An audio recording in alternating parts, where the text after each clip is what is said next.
दिसते ना साडी खूप छान ऑफकोर्स.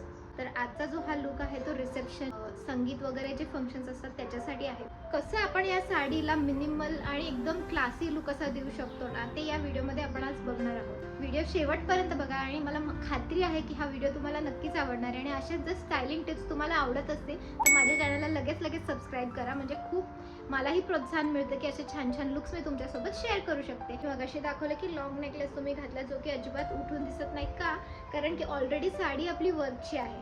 त्याच्यात तुम्ही तो लॉंग नेकलेस घालताय ज्याच्यामध्ये खडे आहेत, तर ते इतकं दोघांमध्ये मिक्स होऊन जातं ना की तुमचं नेकलेस आणि हे डिफरन्सच समजून येत नाही. सो अशा वेळेस काय करायचं, एकदम छोटा असा गळ्याभोवती असणारा नेकलेस, असा नाजूक असा नेकलेस तुम्ही घालू शकता. तो जास्त उठून दिसतो, मग नेकलेसही दिसतो आणि तुमची साडीही व्यवस्थित उठून दिसते. नेकलेस चूज करताना शक्यतो त्याच्यात मोती किंवा खडे असतील असं घ्या, कारण की तुमची साडी वर्कची आहे, ते खूप छान असा लुक जातो. आता इयरिंग्स जेव्हा तुम्ही हे घालता, म्हणजे असं छोटा नेकलेस घालता, तेव्हा हे मोठे इयरिंग्स अजिबात छान नाही दिसत. तर स्टेटमेंट इयरिंग्स घाला. तर माझ्या या सेटवरचेच इयरिंग्स मी आता पेअर करणार आहेत, कारण की ते ऑलरेडी खूप क्यूट आणि असे छोटूशे आहेत.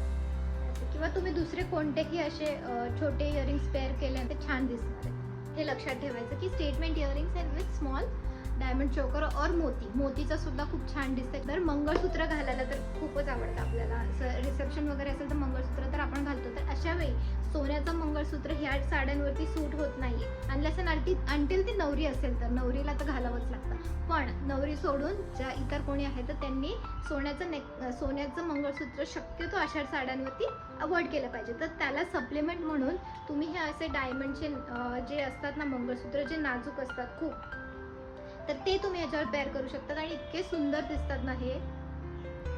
तर हे ब्लॅक अशी म्हणजे नाजूक अशी चेन आहे ब्लॅक स्टड्सची, आणि खाली असं हे पेंडंट आहे खड्या. हे तुम्ही अशा टाईपचं कोणत्याही खड्याचं मंगळसूत्र ह्याच्यावर पेअर करू शकता. आत्ताच किती छान असं लुक दिसतोय की नाही, दिसतोय की नाही. आता थर्ड मेन गोष्ट, बँगल्स तुम्ही मगाशी मी दाखवलं खूप साऱ्या घातल्या तर ते छान दिसत नाही. सो अशा जेव्हा साड्या घालता ना तेव्हा एकदम कमी अशा बँगल्स तुम्ही घाला. आता ह्याच्यामध्ये मी घातलेल्या आहेत ह्या खड्यांच्या बांगड्या, ज्या की दोनच घातलेल्या आहेत, मी खूप घातल्या नाही. तुम्ही एका हातात सुद्धा घालू शकता ॲज अ ब्रेसलेट म्हणून, किंवा मग दोन्ही हातात दोन अशा नाजूक घातल्यात तरी हेच की नाही छान असं. त्याच्यानंतर मी तुम्हाला हेअर्सबद्दल सांगितलं होतं की जेव्हा मी मेसी बन दाखवला होता आणि रोजच घातले होते, तर ते का छान नाही दिसत ते मी सांगते.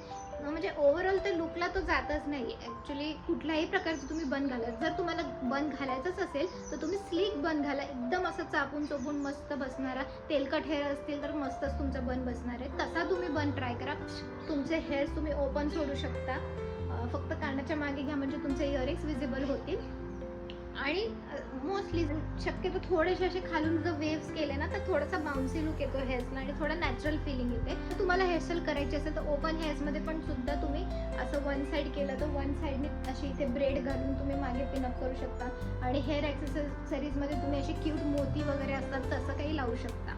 फुटवेअर घालता तर फुटवेअर सुद्धा ह्याच्यामध्ये खूप महत्त्वाचा भाग आहे. अवॉइड करा शक्यतो ब्लॅक कलरचे, ब्राऊन कलरचे असे हेवी असे फुटवेअर्स तुम्ही अशा प्रकारच्या साड्यांवरती प्लीज अवॉइड करा. कारण काय होतं, तुम्ही जेव्हा चालताना थोडेफार का होईना तुमचे पाय विजिबल होतात, तर ते ब्लॅक फुटवेअर अख्ख्या आउटफिटवरती अजिबातच जात नाही. तर शक्यतो बेज कलर, न्यूड कलर अशा तुम्ही सँडल्स चूज करा. अशा प्रकारचे जर का हिल्स तुम्ही घातले, बॉक्स हिल्स आहेत हे, पॉइंटेड हिल्स असतील, तुम्ही कम्फर्टेबल असाल त्यात, तर ते जरी घातले ना न्यूड कलरचे ते पण चालेल. त्याच्यानंतर आणखीन एक महत्त्वाची गोष्ट म्हणजे पर्स तर आपल्याला लागतं. हे आहे क्लचर, गोल्ड आहे, ज्यावर थोडंसं शिमर आहे.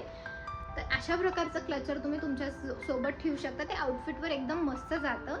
स्लिंग बॅग म्हणून पण ती अडकवली तरीही ती छानच दिसणार आहे. बिंदी घालायची पण खूप जास्त सवय असते आणि तुम्ही शक्यतो काय करा, चोकर अवॉइडच करा. कारण काय होतं ते एकदम क्लॅश होतं. हेवियर साईडला तुम्ही इयरिंग्स घालू शकता. मेक शुअर की ती थोडीशी नाजूकच असेल अशा आउटफिटवर. तरी खूप हेवी अशी बिंदी तुम्ही प्लीज चूज करू नका. हलकीशी अशी नाजूक जर बिंदी तुम्ही चूज केली ना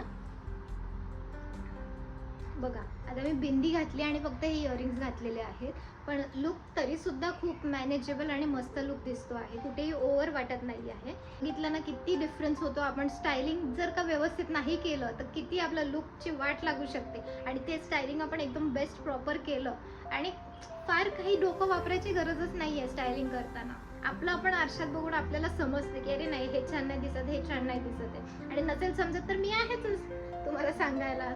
अजून एक गोष्ट मेकअपशी रिलेटेड मला शेअर करावीशी वाटते, ती म्हणजे की तो मेकअप आहे ना एकदम सॉफ्ट असा एलिगंट आणि असं ठेवा, म्हणजे असं थोडंसं जास्त शिमर किंवा हायलायटर किंवा काय म्हणतो आपण ब्लशी असं पिंकिश न्यूड शेडमध्ये असा तुम्ही मेकअप क्रिएट करा, जसं मी आत्ता केला. मी बघा जास्त म्हणजे मी न्यूड शेडची लिपस्टिक लावलेली आहे, इथे हायलायटर्स लावलेत, ब्लशला सुद्धा मी ती लिपस्टिकच यूज केलेली आहे, आईजला थोडंसं शिमरी आय शॅडो यूज केलं, हेवी नाही केलं आहे. आयलायनर सुद्धा मी ब्रॉड लावलेलं नाही आहे, नाजूक आयलायनर आहे, मस्कारा आहे, अँड दॅट्स इट. खूप काही मी ओव्हर केलेलं नाही आहे. तर हा व्हिडिओ तुम्ही शेवटपर्यंत बघितलात त्याच्याबद्दल खूप खूप धन्यवाद. Thank you so much. हा व्हिडिओ मला माहिती आहे तुम्हाला हेल्पफुलच असणार आहे. जर तुम्हाला व्हिडिओ आवडला आहे तर नक्कीच लाईक करा, शेअर करा आणि भरपूर असंच प्रेम देत राहा आणि चॅनलला प्लीज सबस्क्राईब करा, म्हणजे मी असे छान छान व्हिडिओ तुमच्यापर्यंत पोहोचवू शकते. प्लीज भेटूया अशाच छानशा एका पुढच्या व्हिडिओमध्ये. तोपर्यंत बाय बाय.